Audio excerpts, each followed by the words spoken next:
I've asked myself many times if a mother can hate her own daughter so much that she'd sell her like an animal for slaughter. And yes, my dear, it can happen.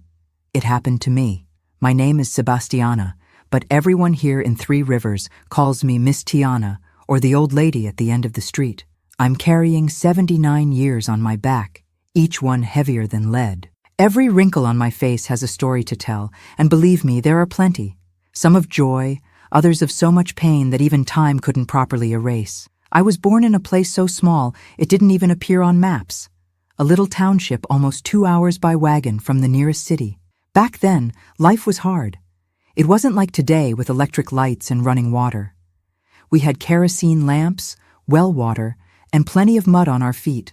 My father disappeared before I was even born. My mother, Jandira, always said he was a good man who went to work in Chicago and would come back someday. Lies. I only discovered much later that he had run off with a woman from the neighboring town, leaving my mother heavily pregnant and without a penny to her name. My mother never got over that abandonment, and the worst part is that she seemed to blame me for it. Every time she looked at me, it was like she was seeing my father's ghost. "The face of that no good," she would mutter when she thought I couldn't hear. I grew up knowing I wasn't welcome in this world. The child nobody wanted. For a while, it was just the two of us in a small dirt floor room at the back of my grandmother's house. My poor grandmother didn't have much to give either, but at least she didn't look at me with that contempt. She was the one who taught me my first letters because there was only school in the city. Oh, my dear, if you're enjoying this sad story, do give this old lady a hand by hitting that like button and subscribing to the channel. I'm also curious. Tell me in the comments where in America you're watching from. Sometimes I wonder if there's anyone from Three Rivers here who might know me by sight without knowing this whole story. When I was about 6, my mother found a man, Joe Small. He wasn't small at all. The nickname came because he had 6 toes on his right foot, and the extra toe was tiny. Superstitious country folk and their ways. He worked in a quarry and drank away every cent he earned. That's when things got even worse. My mother got pregnant right away. In less than 5 years, 3 more children came into the house. Little Joe, Mary, and the youngest Joey, whom everyone called Pinky after his father. The already small house became much too cramped. I, who was already unwanted, became almost a nuisance. Food was scarce, and when it came to my turn, often all that was left was watery bean broth and a piece of potato. "Eat less, girl. Your brothers and sisters need it more than you," my mother would always say. And I believed her. They were my half-siblings by blood, but I loved those children. It wasn't their fault they had a mother who chose who deserved love. Joe Small lost job after job, drank everything, beat my mother, and broke what little we had in the house. My grandmother died when I was 9, from a bad fever she caught in the winter. It was the worst day of my life because she was the only one who treated me like a person. All that was left from my grandmother's house was an old dresser that nobody wanted. I remember it like it was yesterday. Dark wood with a cracked mirror. I kept it under the bed where I slept with my siblings. It was my only treasure. Around this time, they started lending me out to work in other people's houses. First, it was just sweeping yards, then washing clothes, cooking, cleaning entire houses. The money all went to my mother, of course. She said it was to buy food for my siblings, but a good part went to her cigarettes and Joe Small's moonshine. There was a woman, Mrs. Azira, who even wanted to adopt me legally. She had no children, and her husband was the manager of the bank in town. People with money, a real house with proper flooring and everything. She treated me well, let me eat at the table with them, even gave me a new dress for Christmas. But my mother wouldn't allow it.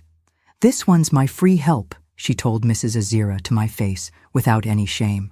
When I turned 11, I was already the size of a young woman. I grew up before my time, as happens with those who experience hardship. My body matured, but my head was still that of a child. That's when I noticed the different looks men began to give me when I went to the store or washed clothes in the river. A kind of look that gave me chills, that made me want to hide. My mother noticed too, and it awakened something in her that I'll never fully understand. A mixture of jealousy, envy, and that old hatred. She started locking me in the house when I wasn't working, saying I was offering myself to men, that I would end up like some tramp. As if that wasn't enough, Joe Small lost his job at the quarry for good. He broke his leg in a fall and never got steady work again. He spent all day at home drinking what little money he could make doing odd jobs here and there. Hunger tightened in a way I can't even explain. My little siblings cried from hunger at night. The smallest one, Pinky, started getting a swollen belly, a sign we knew well, worms and malnutrition. The boy who had always been skinny and smart became lethargic, without even the strength to play. One night, I heard my mother and Joe Small talking quietly in their room. The wall was thin. I could hear everything. "We need to do something, Jandira, or we'll all starve to death," he said. "What do you want me to do?" she answered. "I'm already working from sunup to sundown." There was a long silence, the kind that weighs in the air. Then his voice, even lower. "There's Juvenile. He's always wanted the girl." My blood froze in my veins. Juvenile was the owner of the brothel in town, a fat, sweaty man with a thin mustache that looked like a pencil line on his red face. He was over 50 and owned almost everything in that town. The brothel, 2 bars, a roadside motel, land parcels. Wherever there was dirty money, Juvenile had his finger in it. "Are you crazy?" my mother responded, but without the indignation a mother should have. It was more like she was considering the idea. "She's just a child. She's almost a young woman already," Joe Small insisted. "And Juvenile pays well, enough to buy medicine for Pinky, food for the others, and then some." I was paralyzed, barely able to breathe. I couldn't believe what I was hearing. It was as if the world had stopped spinning at that moment. "What if someone finds out?" my mother asked after a while. "Nobody will find out. Juvenile is smart. He'll take her to another town, say he's giving her a job as a maid or something. We'll say she ran away, that she was rebellious. Who's going to care about another poor girl who disappeared?" At that moment, I understood that my own mother was selling me like someone sells a chicken from the yard, a pig for slaughter. I wasn't a daughter. I was merchandise, something she could trade for money when need pressed hard enough. I spent the whole night awake, thinking about what to do. Run away? Where to?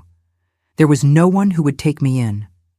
Mrs. Azira had moved to the state capital months ago. I had no relatives, no friends who could help me. And if I ran away, who would take care of my little siblings? By the time the sun rose, I already knew I had no choice. It was going to happen. My mother had decided, and against her, I had no strength. The only thing I could do was endure, survive, and one day, God willing, come back for my siblings. What I didn't imagine was that day would be sooner than I thought, and that my revenge would be as complete as the betrayal of my own mother. The morning after that conversation that should never have existed, I woke up to my mother shaking me by the arm. "Get up, girl. Today, you're going to town with Joe," she said, barely looking me in the eyes. I immediately realized everything was already arranged. It was July 1960. I remember it to this day. Terribly cold, but they wouldn't even let me take the shawl my grandmother had made for me. "You don't need anything.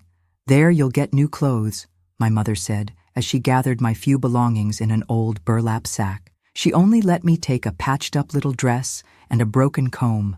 My little siblings were still asleep. They didn't let me say goodbye. "Better this way, without crying," Joe Small grumbled, pushing me out of the house. "And don't make a scene in front of Juvenile, understand? You're lucky a man like him is interested in a nobody like you."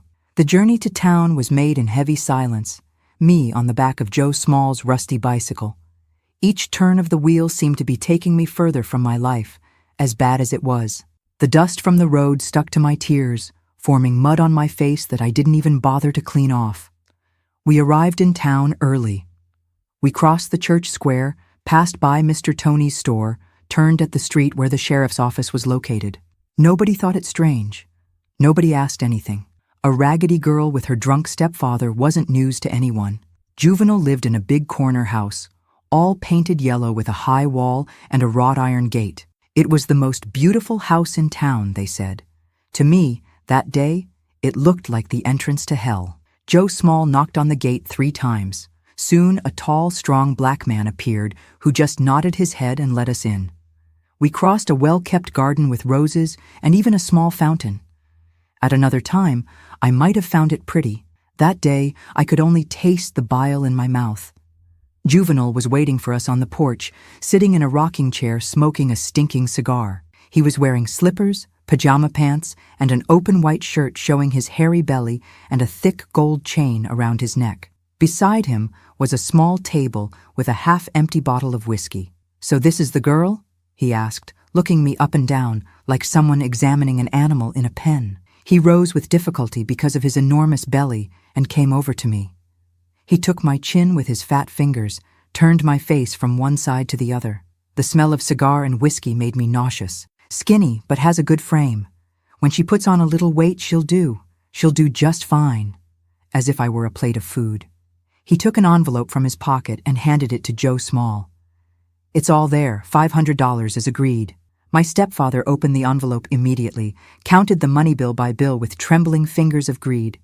$500 was the price of my life. "There's another $300 when she's ready," Juvenal added, looking at me with those small pig eyes. "Come back in a month to pick up the rest." Joe Small stuffed the envelope in the pocket of his worn pants and didn't even look back. He left hurriedly like someone fleeing from a crime.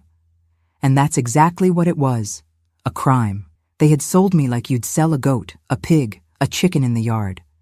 I stood there, legs wobbling, not knowing what to do. Part of me wanted to run, scream, beg to go back home, but another part knew it wouldn't help. There was nowhere to flee to, no one to help me. And I still had my little siblings, Pinky sick and needing medicine.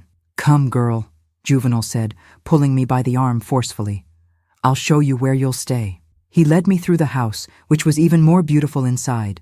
Shining wooden floor, heavy dark furniture, pictures on the walls. We went down a long corridor and out through a back door that led to a large yard. At the back of the yard was a smaller building, like a separate house. Juvenal took a key from his pocket, opened the door, and pushed me inside. It was a simple room with a bed, a small wardrobe, and a small table with a basin and water pitcher. The window had iron bars. "For now, you stay here," he said, looking around. "When you're more suitable, I'll take you to the Night Flower." The Night Flower was the brothel that Juvenal owned at the edge of town. Everyone knew, but nobody talked openly about it.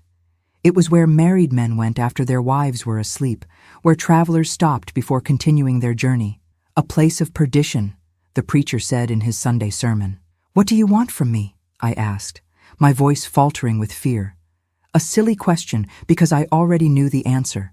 I just needed to hear it from his mouth. Juvenal gave a fat laugh that made his belly shake. "Don't play dumb, girl. Didn't your mother explain? You're going to work for me. There are many men who like young girls." I felt my stomach turn, my legs go weak. I leaned against the wall so I wouldn't fall. "But first," he continued, putting his hand on my head like someone petting a dog, "you need to learn a few things, and I'm going to teach you." He left, locking the door from the outside. I heard his footsteps moving away, then the sound of the back door of the house closing. I stood there motionless in the middle of that strange room, crying without making a sound. That day, no one else appeared. I stayed alone until nightfall, when a middle-aged black woman came in carrying a tray of food. It was the first decent meal I had seen in months. Rice, beans, a piece of meat, even a glass of milk. "Eat it all, girl," she said without smiling. "You'll need strength." I wanted to ask who she was, to beg for help, but something in her look told me it wouldn't help. It was the look of someone who had also suffered a lot, who had learned not to meddle where she couldn't. "What's your name?" I asked anyway. "Zepha," she answered curtly. "I'm Juvenal's cook." "Please, Zepha, help me get out of here." "I don't want to stay." She shook her head, interrupting me. "Nobody leaves Juvenal's house without him letting them, girl. Better to accept and do what he says, or it's worse." And she left, locking the door again. In the days that followed, a routine was established. In the morning, Zepha brought coffee and bread. At lunch, plenty of food. In the afternoon, another woman, younger, named Dolly, came to bathe me, brush my hair, put cream on my skin. At night, Zepha brought dinner. It was Dolly who explained everything. She had worked at the Night Flower for years, was one of Juvenal's girls. She had started like me, sold by her own aunt when she was 14. "He's fattening you up, preparing you," she told me during one of the baths, rubbing scented soap on my back. At the Night Flower, men pay more for virgin girls, and Juvenile likes to be the first. Dolly told me there would be an auction. Juvenile did this with all the new girls. He invited rich men from the region, ranchers, politicians, merchants, and auctioned off the first night. The winner paid a fortune. But she also told me that usually Juvenile himself made the highest bid. It's all arranged, she explained. He does this to show power, to humiliate the other men.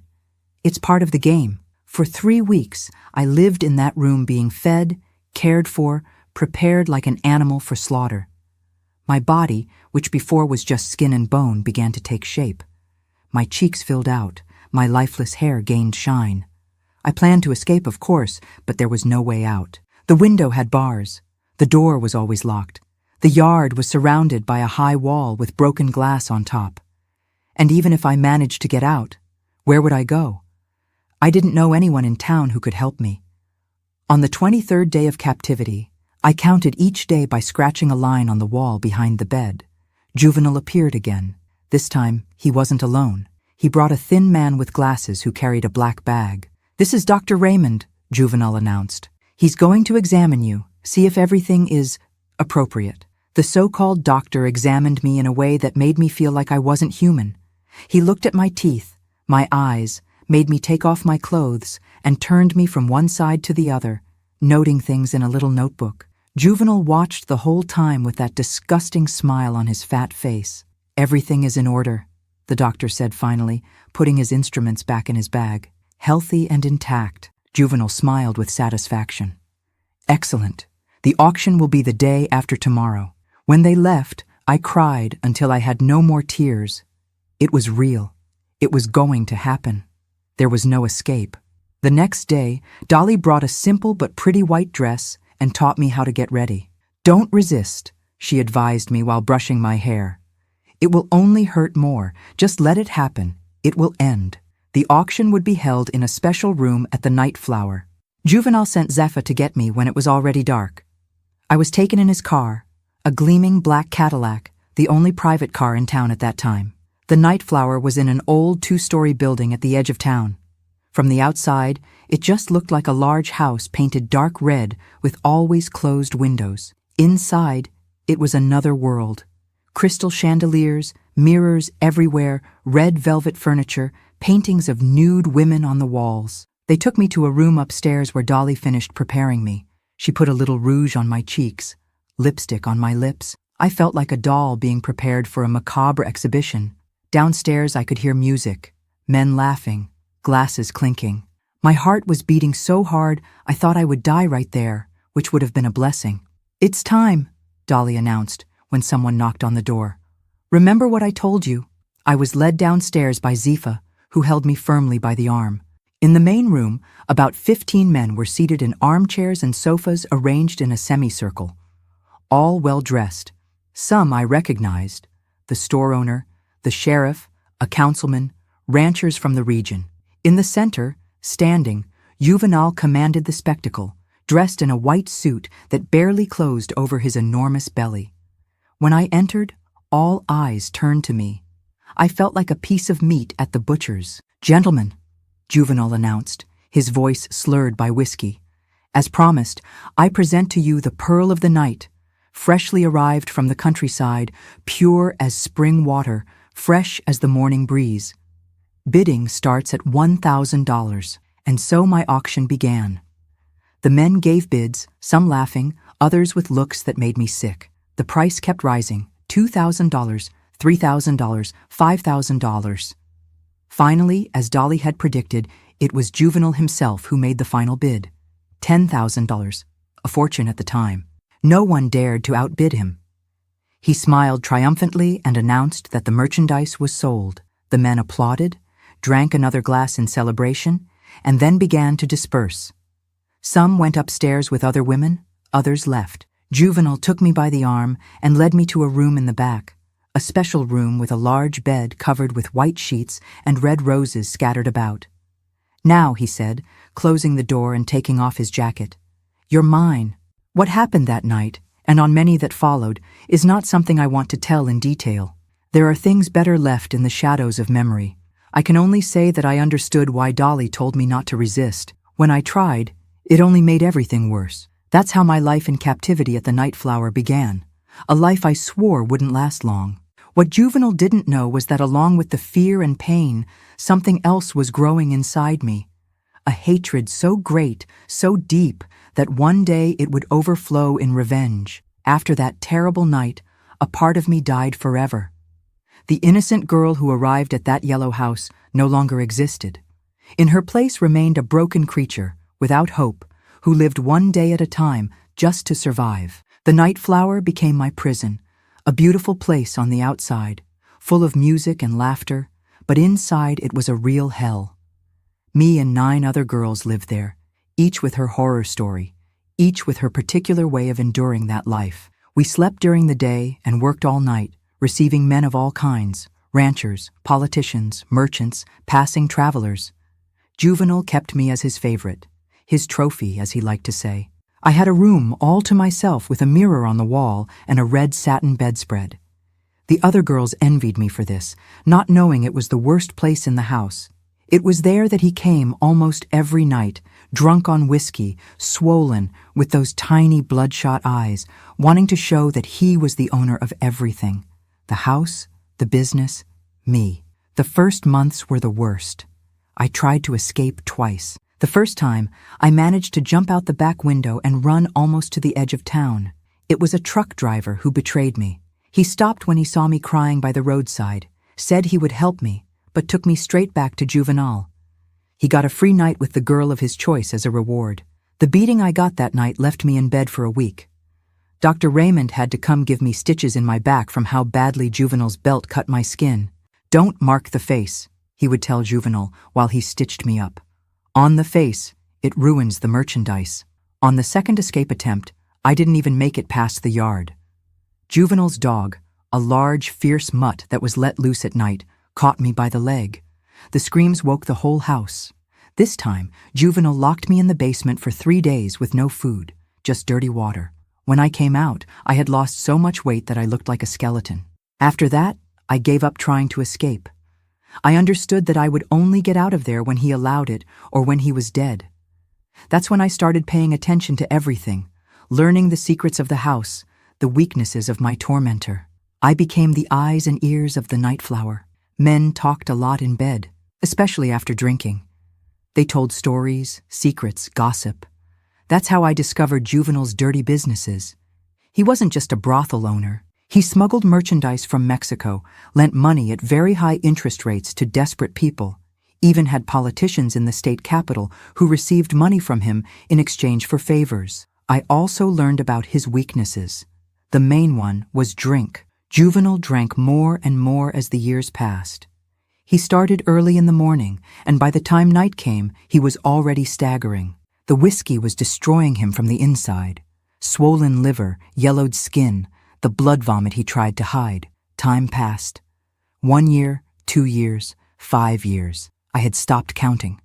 I had ceased to be a girl and become a woman in that cursed place. Some of the other girls left.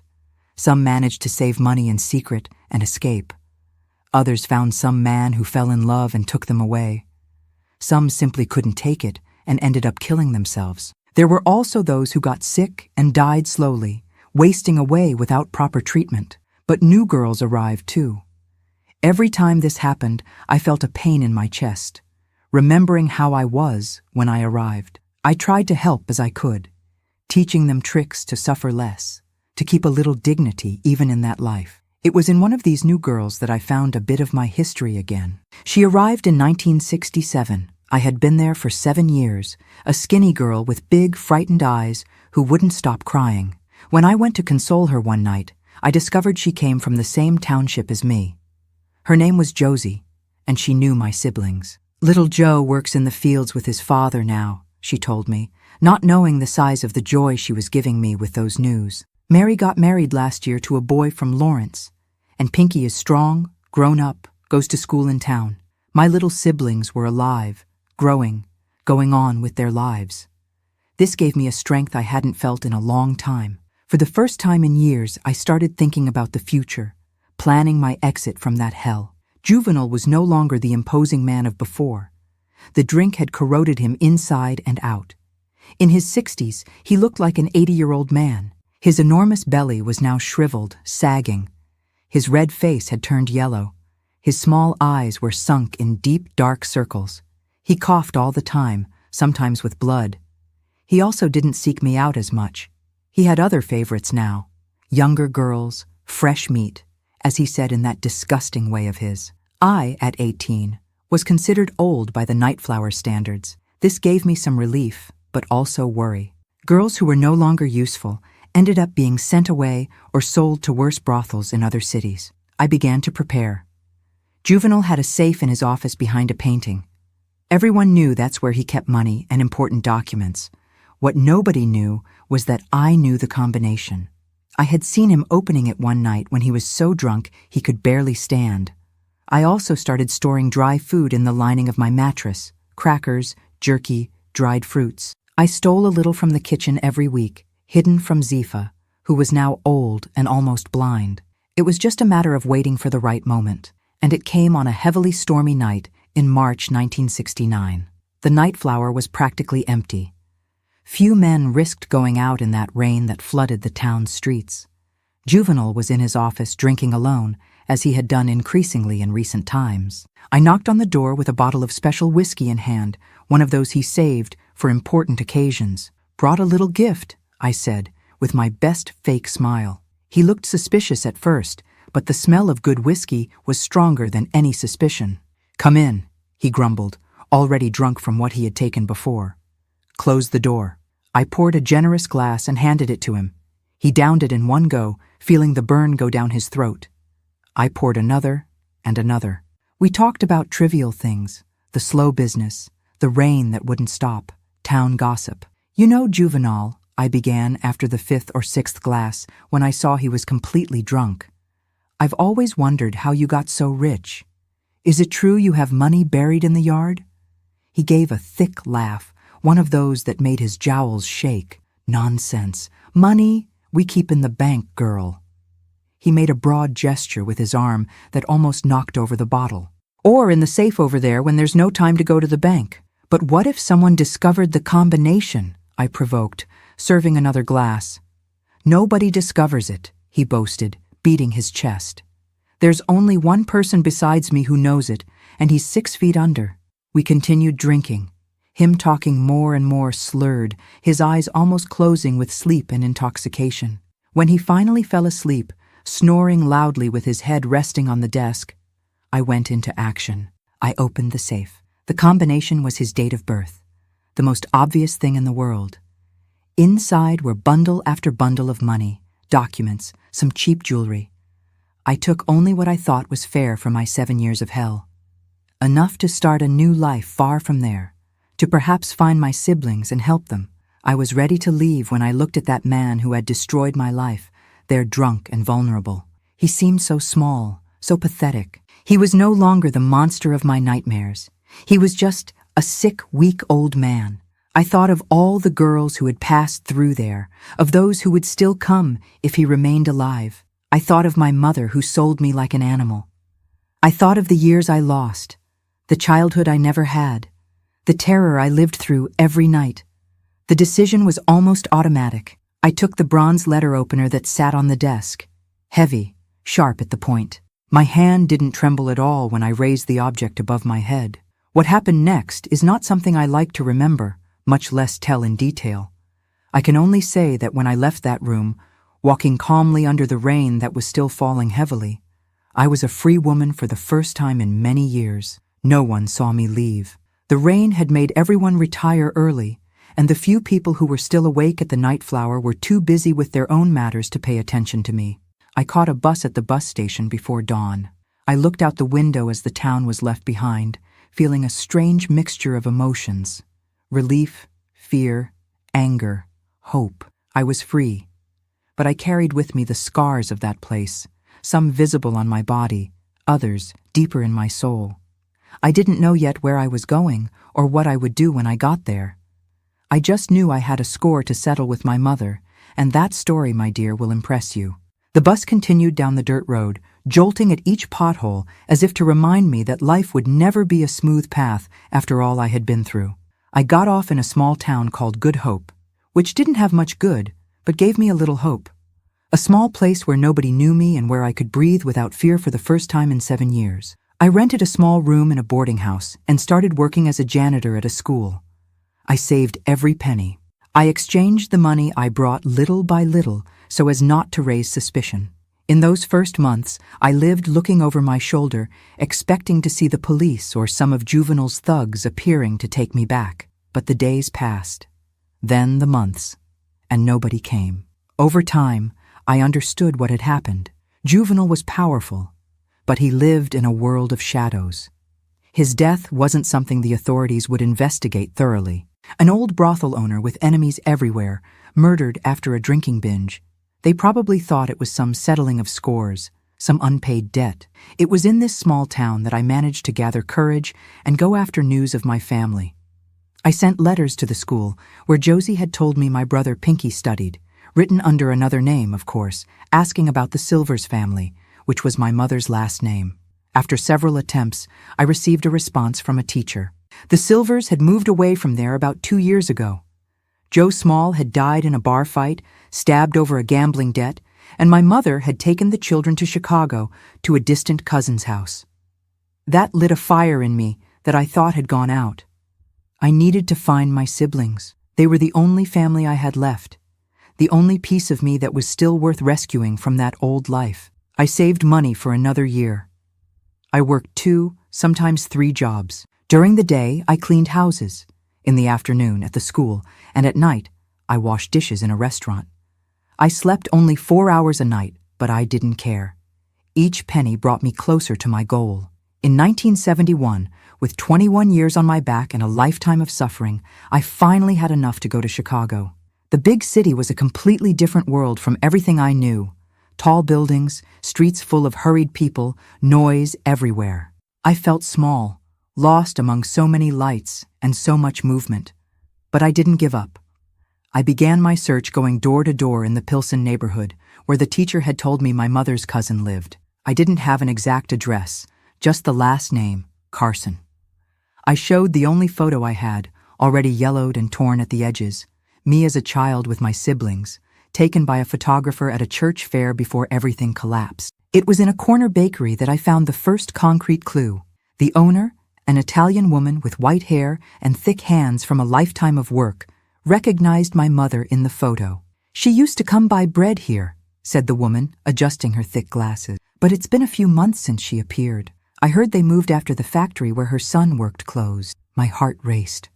I was so close. I asked about which son, what he was like. The youngest, a skinny boy. "Pinky, I think they called him that because of an extra toe he has on his foot. Family thing, they say." It was him, my little brother, not so little anymore, of course. He must have been about 15 by then.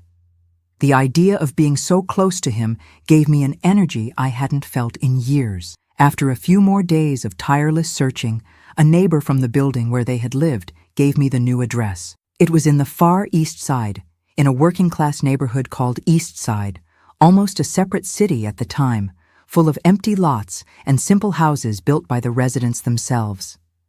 I took the crowded train there, feeling my heart almost coming out of my mouth. What would I say?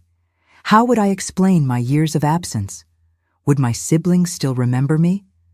The house was small, made of exposed brick without plaster, like so many others on the dirt street. An improvised clothesline with bamboo supported some faded clothes. I stood in front for almost an hour, gathering courage, rehearsing words that fled from my mind with each attempt. When I finally knocked on the door, it was answered by a young woman of about 18, pretty, with a baby in her arms. I recognized her eyes immediately, the same as my mother's, the same as mine. "Mary?" I asked, my voice breaking. She looked at me, confused, slowly shaking her head. "Yes. Who are you?" I couldn't respond immediately. Tears were already streaming down my face. How could I explain? How could I tell her I was the sister she probably didn't even remember anymore? "I'm Tiana," I finally managed to say. "Your sister." Her face transformed instantly. Her eyes widened, her mouth opened in silent astonishment. The baby began to cry, startled by the sudden tension. "That can't be," she murmured, taking a step back. "My sister died. Mama said you died." Those words hit me like a punch to the stomach. Dead! My mother had told my siblings I was dead. At that moment, a young man appeared behind her, tall, thin, with the same dark hair as our family. Pinky, my little brother whom I carried in my arms, whom I rocked when he cried from hunger, whom I secretly gave my portion of food. "What's wrong, Mary? Who is this woman?" he asked suspiciously. Before she could answer, I heard another voice coming from inside the house, a voice that froze my blood in my veins. The voice of my mother. "Who's there, girl? If it's the payment man, tell him there's nobody home." She appeared at the door, drying her hands on a dish towel. Older, of course, with all white hair and a more wrinkled face, but it was still her. She still had that hard look, that thin mouth always contracted in a grimace of discontent. Time seemed to stop when our eyes met. I saw recognition arrive slowly, followed by something I had never seen in her before. Fear. "It can't be," she murmured, just as Mary had done. "You're dead?" "No, I'm not, Mother," I replied, my voice firmer than I expected. "I'm very much alive, and I've come for the truth." What happened next was a confusion of screams, crying, and revelations. Mary crying, the baby wailing, Pinky confused, my mother alternating between denying everything and trying to expel me. It was there in that small house on the outskirts that I finally confronted the demon of my childhood. Not Juvenal, he had already paid for what he did, but the woman who brought me into the world and then sold me as if I were an animal. "Why?" I asked, after things had calmed down a bit and we were all sitting in the tiny living room. "Why did you sell me to Juvenal? And why did you lie to my siblings saying I was dead?" My mother didn't respond immediately. She looked at the floor, the ceiling, the peeling walls, anywhere but my eyes. "It was you or all of us," she finally said, her voice low. "Pinky was going to die if we couldn't get medicine. Mary had been running a high fever for days. There was no food, no money, nowhere to turn. And you were disposable, not the daughter that nobody wanted, who only reminded me of the man who abandoned you." She didn't deny it or try to. She just sat there, aged and small in the plastic chair, as if all the weight of the years and choices had finally fallen on her. "Why did you tell them I was dead?" I insisted. "It was easier," she answered after a long silence. "Easier than saying I sold you. Easier than explaining why you never came back, why you never looked for us." The anger I felt at that moment was different from anything I had ever experienced. It wasn't the blind hatred I had felt for Juvenal.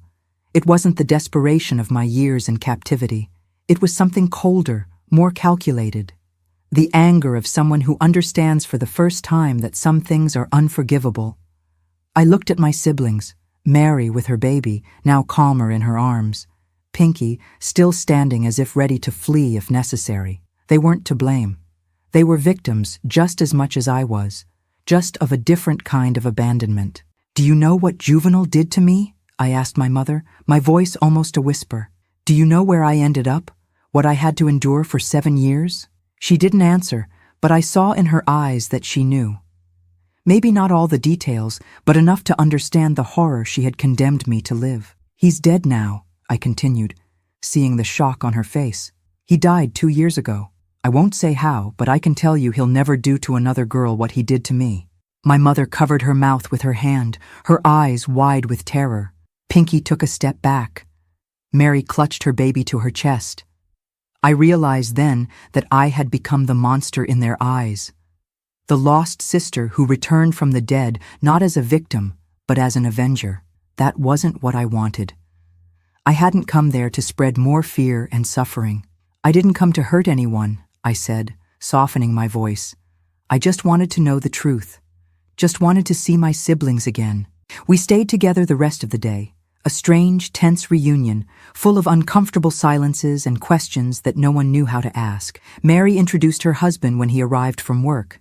Let me hold her baby, my nephew. Pinky gradually came closer, telling about school, the job he had lost, dreams of being a mechanic. About little Joe, the middle brother, I learned he had moved to the countryside. Married a local girl. He comes to visit at Christmas, Mary said. He'll be so surprised to see you. When night fell, it was time to go. I had rented a room in a boarding house nearby and needed to think about what I would do from then on. At the door, my mother held my arm, her touch hesitant, almost afraid. "Will you come back?" she asked, her voice trembling. I looked at her for a long moment. The woman who gave me life and then took it away with the same ease. The woman who sold me to save her other children. The woman who perhaps, in her own distorted way, thought she had done what needed to be done. "I don't know," I answered honestly. "I need to think." In truth, I already knew the answer. I had found my siblings. I had discovered the truth. But forgiveness, that was another story, one I didn't know if I could ever write. I left that house carrying more questions than answers. The revenge against Juvenal had freed me from one prison. But I realized there were other invisible bars I still needed to break inside myself. What I did afterward, the choices I made, the paths I followed to try to rebuild a life from zero, that's a story for another day. A story of how I survived not just the hell of the night flower, but the hell I carried within me after everything I lived through. I left my mother's house that night with a storm inside my chest. I walked aimlessly through the dirt streets of East Side, trying to organize the feelings that were mixing inside me. Anger, relief, sadness, a hint of joy for having seen my siblings. It was as if all the emotions I had repressed for years were now overflowing all at once. I returned to the boarding house and spent the night wide awake. The next day, still not knowing exactly what to do, I decided I couldn't leave like this. I had too many unanswered questions, open wounds that needed to heal, or at least stop bleeding so much. I bought bread and milk at a corner store and returned to my mother's house. Mary opened the door, surprised to see me there so early. Her baby, my nephew Joaquin, was in her arms, looking at me with those curious little eyes that children have. "I thought you weren't coming back," she said, letting me in. "I thought so too," I replied honestly. My mother was in the small kitchen, making coffee on an improvised wood stove in the yard. When she saw me, her aged face showed a mixture of emotions I couldn't decipher. Fear, shame, perhaps even a little hope. "I want to talk," I said, without beating around the bush. "Just the two of us." We sat on a wooden bench at the back of the yard, away from the others' ears. The day was dawning, the sun still weak, trying to pierce the morning mist. I stayed silent for a while, looking for the right words. "I need to know everything," I finally began. "The whole truth. Why did you hate me so much since I was little? I always felt I was different from the others, that you looked at me differently." My mother sighed deeply, running her hand through her gray hair. "I never hated you, girl," she said softly. "I just didn't know how to love you right." And then, there in that modest yard, with the sound of the big city beginning to wake up around us, my mother finally told me a story I had never heard. Her story. She had gotten pregnant with me at 16 by a man who promised the world but disappeared as soon as he learned about the pregnancy. Her family, very religious, threw her out of the house. She survived by washing clothes, living in a small room given out of charity. When I was born, she almost died in childbirth, alone, with no one to help. "I looked at you and saw the end of my dreams," she confessed, her eyes fixed on the ground. "Saw everything I had lost, everything I would never have again. It's wrong, I know. A child isn't to blame, but I couldn't help it. It was years of struggle, of hunger, of heavy work. When she met Joe Small, she thought she had finally found a better path. He promised to take care of both of us, provide a roof, food on the table. At first he even tried, but the drink always won. When the other children were born, there was nothing left to give. Not food, not love, not hope," she continued. "I was empty inside." Her story didn't justify what she did to me. Nothing would justify it. But for the first time, I was able to see beyond the monstrous figure I had built in my mind. I saw a woman broken by life who made terrible choices driven by desperation and her own pain. "When Juvenal came with that proposal," she said, her voice almost disappearing, "part of me knew it was wrong, but another part thought maybe it would be better for you too, that you would have food, clothes, a better life than I could give." I laughed without any humor. "Better? Do you know what happened to me there, Mother? Do you know what that man did? What he allowed other men to do? She closed her eyes as if wanting to block the images my words evoked. At first, Joe would go there sometimes to get more money, she confessed. He said you were fine, that you were working as a maid in the house, learning to read and write properly. I believed it because I wanted to believe. Then he stopped going. He said Juvenile didn't want any more contact, that it was better that way. And when he died, why didn't I go look for you? Shame, she answered simply, and fear of what you would say if you found me, of what you would do. It was easier to tell the children you had died. That way, they stopped asking, stopped wanting to look for you.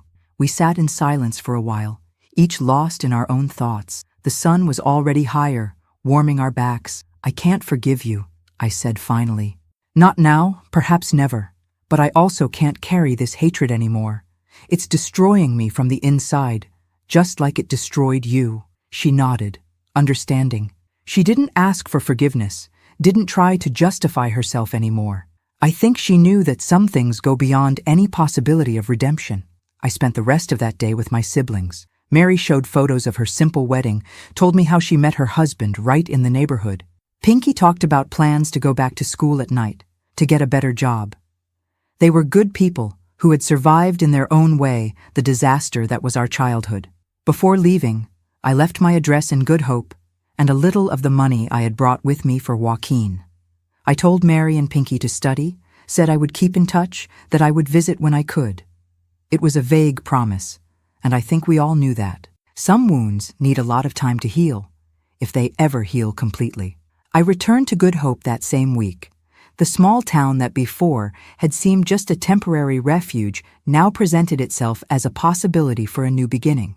I had enough savings to open a small business. I decided to set up a boarding house for young women who came to work at the textile factory that had just opened in town. The girls' house, as I called it, became my life project, a safe, clean, decent place where working girls could live without fear. I charged a fair price, provided breakfast, and most importantly, guaranteed that no man, no matter how important, would set foot in there after dark. The years passed. The boarding house prospered, though it never made me rich. I grew old alone, but surrounded by my girls, as I called the young women who passed through the boarding house. Some stayed a short time, others for years. Many left to get married, others to seek work in bigger cities. I always advised them, shared what life had taught me in the hardest way. I kept in touch with my siblings through letters. Mary sent me photos of Joaquin growing up, then of the other children she had. Pinky managed to graduate as a mechanic technician, opened a small garage in Chicago. Little Joe, whom I met again some years later, became a pastor of an evangelical church in the countryside. They all built decent lives despite the difficult beginning. My mother died in 1983 of a cancer that consumed her from the inside, just as remorse had done for so many years. I didn't go to the funeral. I sent flowers and a letter that was never read. Some reconciliations are only possible in thought, never in reality. Life followed its course. I saw changes come. Better electric light, the streets being paved, color television, the times changing. I watched from afar the transformations of the country, always with the look of someone who had seen enough not to be easily impressed by promises of better times. In 1991, I received an unexpected visit. A woman in her 40s, well-dressed, with a distinct way of speaking and carrying herself. It took me a while to recognize her. It was Josie, that girl who had arrived at the Night Flower when I was still there, who had given me news of my siblings. "How did you find me?" I asked, serving coffee in the small living room of the boarding house. "It wasn't easy," she smiled, "but I never forgot you, Tiana. You helped me in those horrible days, taught me how to survive." She had managed to escape a few months after my departure, a carefully planned escape, unlike my desperate attempts. She had found shelter with a nun who helped girls like us. She studied, became a teacher, had a family, children, a life that seemed so normal it almost hurt. "I came to tell you something," she said after a while. "They found his body." She didn't need to explain who she was talking about. There was only one he that mattered in this story. After he died," she continued, carefully choosing her words, "the Night Flower was closed. The girls were dispersed. Some returned home, Others ended up in worse places. The mansion was abandoned for years. Now they were demolishing the place to build a supermarket. During the excavations, they found human bones buried in the basement. Not just his, but those of other people. Missing girls perhaps, rivals in business, lives he had erased during his years of reign in that small town. The police are investigating, Josie explained. They're looking for people who worked there, who knew him. I thought you should know. I thanked her for the warning, but assured her they had no way of linking me to any of that. I had disappeared without a trace, had changed my name, had built a new life from scratch. Besides, it had been more than 20 years.